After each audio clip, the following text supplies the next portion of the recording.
Hey there, folks. Meteorologist Matt Barentine, and getting things going. We have a new News Now set here, so I'm still trying to learn everything in here. But of course, we are tracking here on the July the 3rd or July 4th forecast.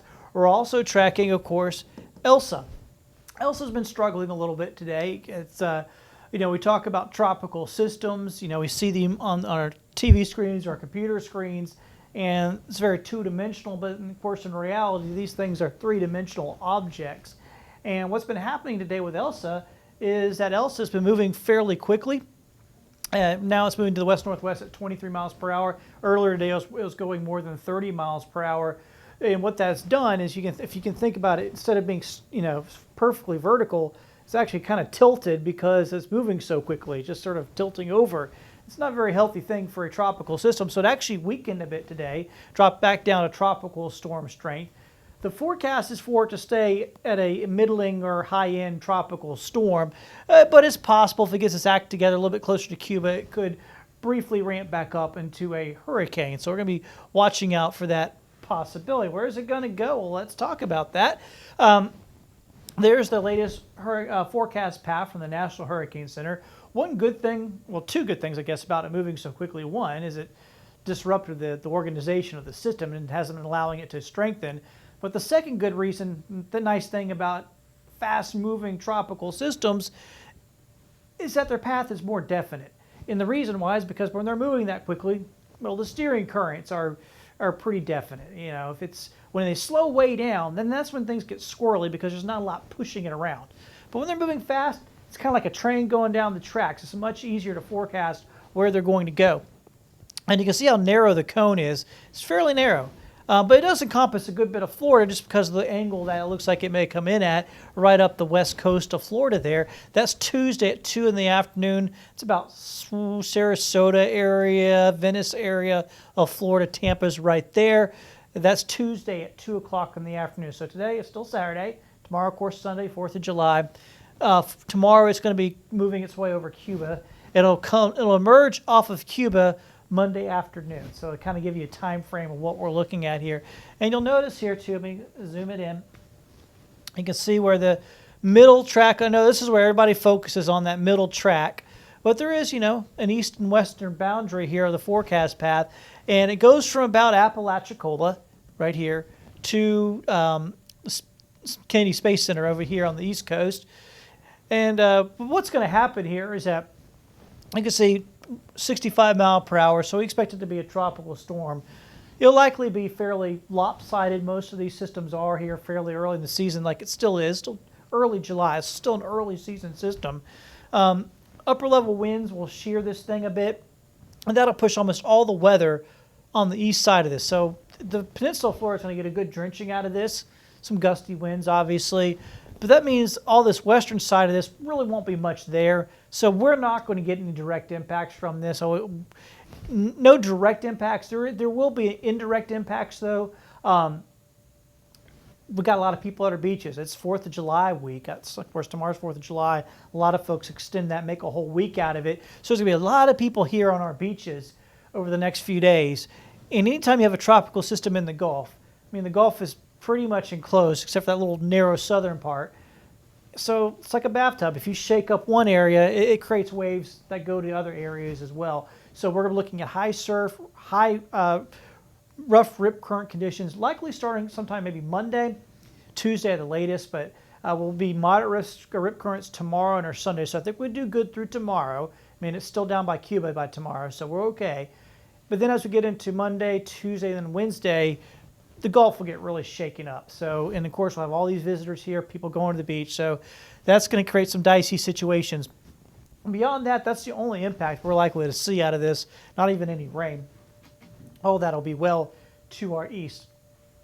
There's a closer look at one of the models. That's Monday. There's the going right over Cuba at noontime there. And we'll hit the button again. Let's go to Tuesday at lunchtime. Remember, I just showed you that the National Hurricane Center had it 2 o'clock on Tuesday right here. So that's exactly what, this is the American model. It's basically right where it has it. And heavy rain along the west coast of Florida from down here around San Marco Island, Naples, and Sarasota, Tampa area, all getting heavy rain. But you can see just not a whole lot on this side of it. There's rain up around our area, but that's just the typical afternoon junk that we always get. Not really anything to do with this tropical system. Then we go to Wednesday at midnight. I stopped it here because you can see kind of working its way up towards some sort of landfall, at least on this model. Don't focus in too much on the exact area of landfall in this model because it won't be quite exact. But you can see us, we're not in it. We're just not going to, it's just going to be too far to the east of us. And then it works its way inland here across the northern part of Florida, heads into Georgia and South Carolina. We have rain, but not really from the system, just our general afternoon stuff on Wednesday. So only indirect impacts of high surf is what we could expect. Have you had any rain today? A lot of didn't have a whole lot of showers around north of I-10, a lot of clouds, and then most south of I-10 we have plenty of rain. So how's it going to look for tomorrow? Generally about the same, but once again, expect to see some showers and storms. So here's your future cast for tonight. Let's get this thing to move. There we go. Head to tomorrow morning, and early on we should be okay. We're just looking at some rain showers around the coastal areas, and then as we head towards lunchtime, right along the beaches. So if you're going to the beach tomorrow for your 4th of July, something to keep in mind right around lunchtime, we'll start seeing some of these pop up. Doesn't mean you get one right where you're at, but it's a possibility. Same deal around 2 o'clock, but now we'll see a few that are bubbling up inland. So a few more that are bubbling up here across the area. 4 o'clock in the afternoon, 6 o'clock in the afternoon, or evening now, we're looking at a number of showers and storms. So you can see the coverage there. It's fairly decent, so there's a decent chance of running into some storms. We know how this goes. It always rains on the 4th of July. You just got to, if it's not raining too hard, just stay out at the pool. As long as you're not hearing any thunder, who cares? It's warm rain anyway. But if you do hear thunder, you know how it is. Pack it in for a few minutes, let it fizzle out or go by, and then just get back out there after the storm passes by. Here's around 9 o'clock. This is, of course, stopped it here because this is fireworks time. Might be dicey in a couple spots. We'll have to wait and see.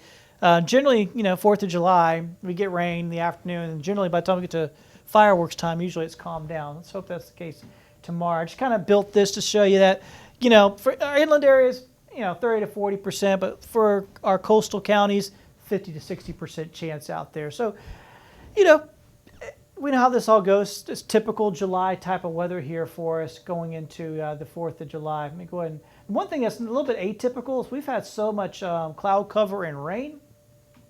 I haven't really been able to heat up too much, and even our heat index values really aren't too bad for a 4th of July. I mean, we're talking about heat index values in the low 90s. Our actual air temperature, mid to upper 90s. At my house, it was cloudy all day. It didn't rain much. It was cloudy all day. It only got to 84. So when you only get to mid 80s because of the cloud cover and some drizzles and some rain around, you don't do too bad. I mean, that's low 90s for heat index value on July 4th. You can't really complain with that. And I know that's the glass half full side. I know you probably don't want the rain or the clouds, but at least there's that side of it. That's pretty good. So that's what we're looking at for tomorrow for your 4th of July. It looks pretty good. Just have to dodge some showers and storms, which is typical of any 4th of July. Elsa, not going to be a problem for us, I don't think, except for beaches, like I mentioned. Worried about folks that are on vacation, especially as we get into Monday, Tuesday, Wednesday, as those seas get rougher, that surf gets rougher. We could see some problems at our beaches. So that's the only thing I'm really concerned about with Elsa. It's going to spread rain to the peninsula of Florida, not so much here. Let me cut off my view here and let you see forecast here for the next few days. And we'll be on tonight. We got a baseball game going, and that takes a little while, so we'll be on a little bit late. Just a quick look at the extended forecast. We do expect to see showers and storms most afternoons, but hey, pretty typical July forecast. Temperatures, once again, because of the cloud cover and the rain that we can't seem to shake, not too bad. Not too shabby. So temperatures mainly in the mid to upper 80s. Thanks for joining us. Come check in with us tonight on Fox News after baseball. Take care.